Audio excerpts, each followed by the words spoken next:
Hi, it's Fias Tarot. Hello, Taurus placement. So, this is your end of the month love reading. Okay, so syempre, before tayo mag-start, kung hindi ka pa nakakapag-subscribe, please do subscribe and hit the notification bell para lagi po tayo maging updated sa mga mangyayari pa lang. Okay, and syempre, kung may tanong pagdating sa private reading, just message me sa akin pong FB page for more info. Ganun rin pagdating kay ah, perception of light, 'di ba? Nag-isip pa ako. Oo. Medyo makalimutin, 'di ba? Oo.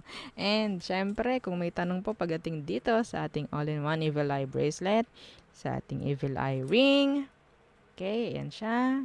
And sa ating Evil Eye necklace, kung may tanong, message lang po, no? Sa akin pong FB page for more info. Okay? So, yeah. Let's start. Taurus placements. Okay. So, syempre, ang tanong, who is the person on your mind? Taurus. Okay. Anong meron sa kanya? Okay. The Star in Reverse. Pwedeng Aqua. Hopeless. Anong meron? The Knight of Swords.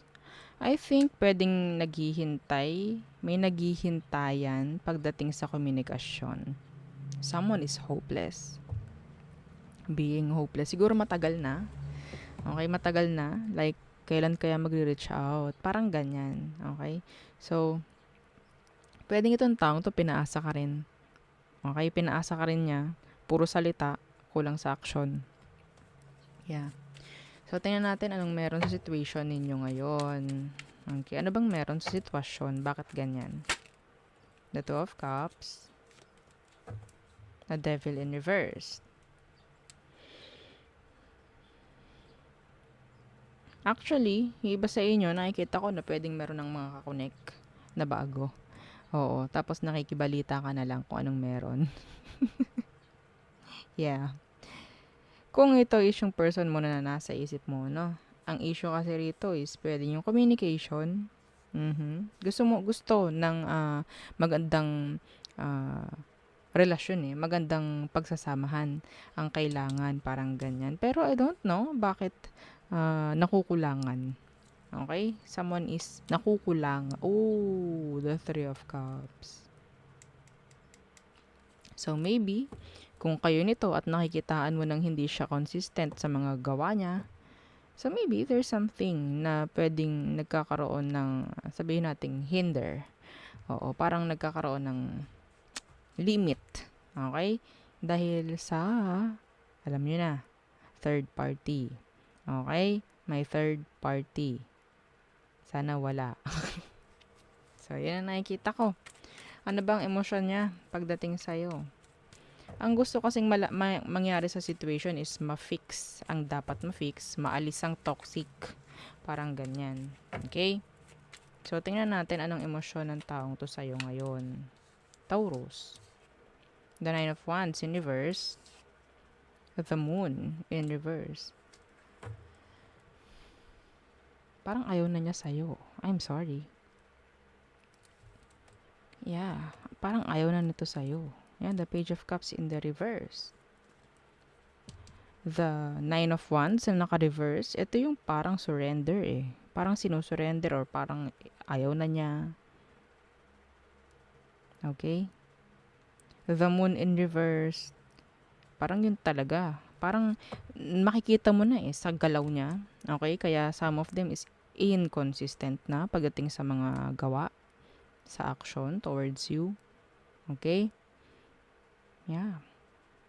Yung iba talaga dito, talagang karelasyon mo pa to eh. So, anong next action niya if ever? So, kinuha natin yung emosyon niya pagdating sa'yo. Andyan yung parang panlalamig. Okay? Pag-back out. Pag-back away. Parang ganyan. Tingnan natin.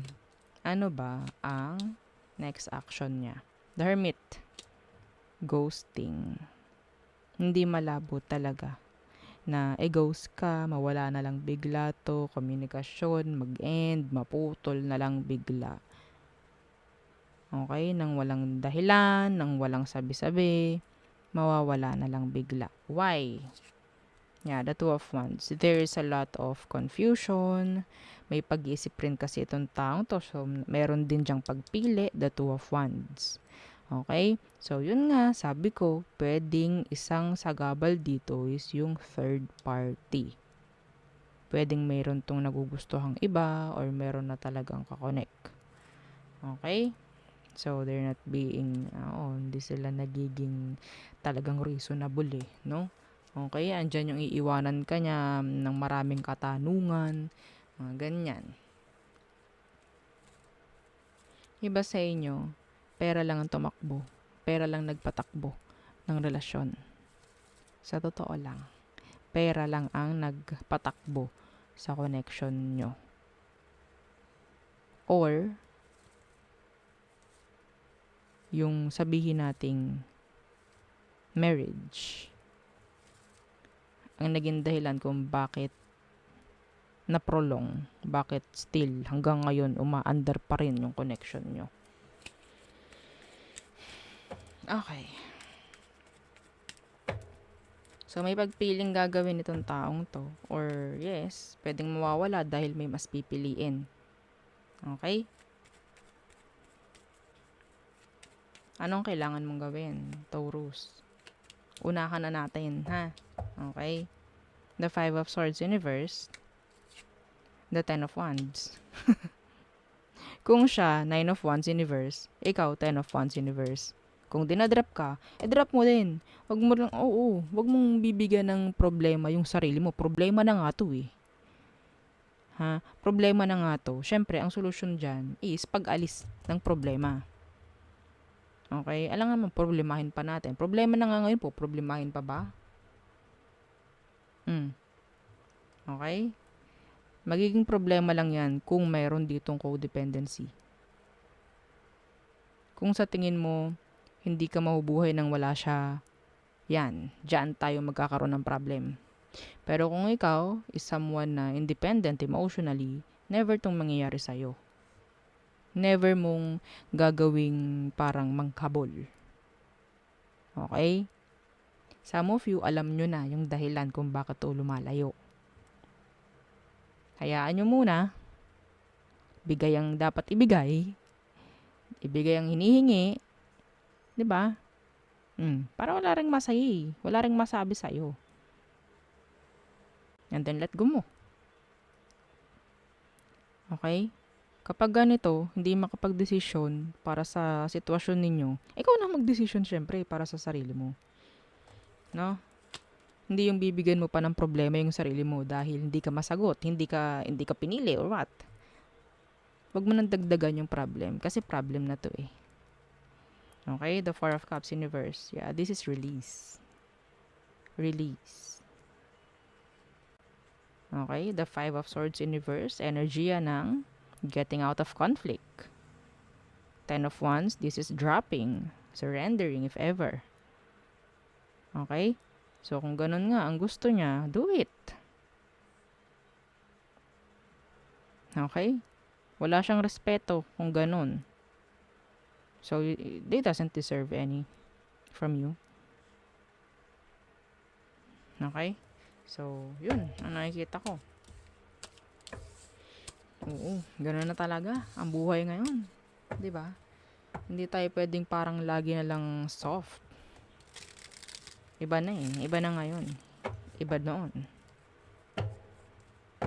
So, matatapang na ang tao ngayon. So, syempre, kailangan mo rin maging matapang. 'Di ba? Okay, so tayo tumungo na sa all signs. Aries. Defensive. There's tension. Taurus, they need you. Gemini, I miss opportunity. Cancer, they're going back. They can't let go. Parang ganyan. Can't move on. Leo, so parang nagkakaroon ng panlalamig. Okay. Virgo, So, si Virgo parang nagiging selfish ngayon and pwedeng sarili lang niya talaga munang iniisip. Libra. So, si Libra, pwedeng andyan pa rin yung past baggages. Andyan pa rin yung mga trauma. Pwedeng trauma lang ibibigay sa'yo nito. Scorpio, the liar. Okay? Andyan yung being sneaky. Yan. Ang daming pagtatago. Sagittarius, unending. Okay? Andyan yung separation. Next, Capricorn, they're holding back. Yeah. Some of them, meron silang mga plano. Pero yung planong nakikita ko rito for you is something like a revenge. I don't know why. Aquarius, expect kung anong hindi mo ina-expect dito kay Aqua. And some of you, pwedeng nandyan na yun. Like, nasa edge na ng cliff yung inyong sitwasyon or connection. So, may chance na magkaroon ng separation. Okay? Pisces. So, yeah, they're like a player. Okay? And, yeah, they're playing the field. Parang ganyan. Open ang kanilang options. So, there. Yun ang ating reading for you. Taurus placements. Okay? And again, yeah, don't forget to like, share, and subscribe and follow our FB page. Thank you.